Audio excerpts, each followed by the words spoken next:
আকাশবাণী কলকাতা গ্রামীণ সংবাদ পড়ছে প্রিয়া বিশ্বকর্মা। মিড ডে মিলে খাবারের গুণগত মান বজায় রাখতে রাজ্য সরকার সব সরকারি ও সরকারি সাহায্যপ্রাপ্ত স্কুল ছাড়াও অঙ্গনওয়াড়ি কেন্দ্রগুলিতে সরেজমিনে নজরদারির নির্দেশ দিয়েছে।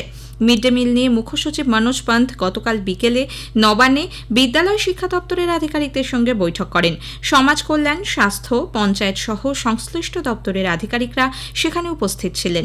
সব ধরনের পরিচ্ছন্নতা বিধি মেনে স্বাস্থ্যকর পরিবেশে খাবার তৈরি হচ্ছে কিনা তা দেখার উপরে জোর দেওয়া ছাড়াও চলতি অর্থবছরের মিড ডে মিল প্রকল্পের বার্ষিক পরিকল্পনা নিয়ে বৈঠকে কথা হয়েছে বলে নবান্ন সূত্রে জানা গিয়েছে।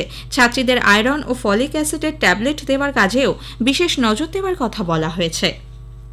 মুরগির মাংসের চাহিদা মেটাতে রাজ্যে অত্যাধুনিক মানের উৎপাদন ও প্রক্রিয়াকরণ কেন্দ্র তৈরি করা হচ্ছে। নেদারল্যান্ডস থেকে আনা যন্ত্রপাতিতে সুসজ্জিত প্রায় ৭২ কোটি টাকা ব্যয়ে নদিয়ার কল্যাণীতে এই প্রক্রিয়াকরণ কেন্দ্রটি তৈরি করা হচ্ছে বলে রাজ্যের প্রাণী সম্পদ বিকাশ দপ্তর সূত্রে জানা গেছে।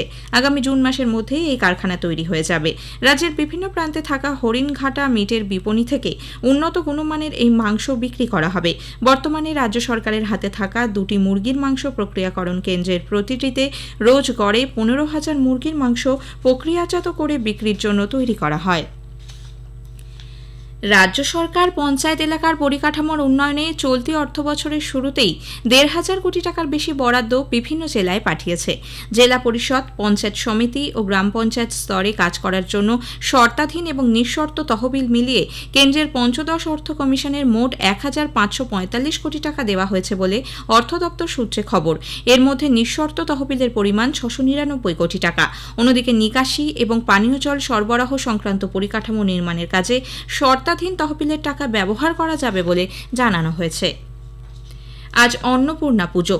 অন্নদাত্রী মাতা হিসেবে দেবী অন্নপূর্ণার পূজা করা হলেও শক্তির এক বিশেষ রূপেও দেবী পূজিতা হন। চৈত্র মাসের শুক্লা অষ্টমী তিথিতে এই পুজো অনুষ্ঠিত হয়। উল্লেখ্য, দেবী অন্নপূর্ণা দেবী পার্বতীর আরেক রূপ।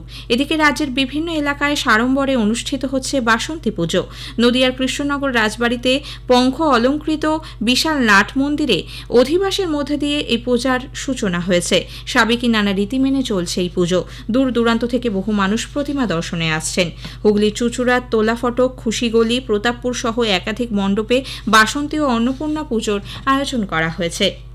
রামনবমীকে কেন্দ্র করে আগামীকাল কোনো রকম অপ্রীতিকর ঘটনা এড়াতে রাজ্য সরকার বিভিন্ন স্পর্শকাতর জেলায় বাড়তি নজরদারির সিদ্ধান্ত নিয়েছে। আজ থেকে সোমবার ৭ই এপ্রিল হাওড়া শহর, গ্রামীণ, ব্যারাকপুর, চন্দননগর, মুর্শিদাবাদ, শিলিগুড়ি, মালদা, ইসলামপুর, কোচবিহারের বিভিন্ন জায়গায় ২৯ জন আইপিএস আধিকারিকের দায়িত্ব দিয়ে রাজ্য পুলিশের তরফে তার তালিকা জেলাগুলিতে পাঠিয়ে দেওয়া হয়েছে। মুর্শিদাবাদের ভরতপুরের বাবলা নদীতে কুমিরের দেখা মেলায় ব্যাপক আতঙ্ক ছড়িয়েছে স্থানীয়দের মধ্যে। গত বুধবার প্রথম কুমিরটি নজরে আসে স্থানীয়দের। এরপর থেকেই বন দপ্তরের কর্মীরা এলাকায় নজরদারি চালাচ্ছেন। ভাগীরথী নদী ধরে কোনোভাবে কুমিরটি বাবলা নদীতে ঢুকে পড়েছে বলে মনে করা হচ্ছে। গ্রামীণ সংবাদ শেষ হলেও এর পরের খবর দুপুর ১২টা বেজে ৫০ মিনিটে।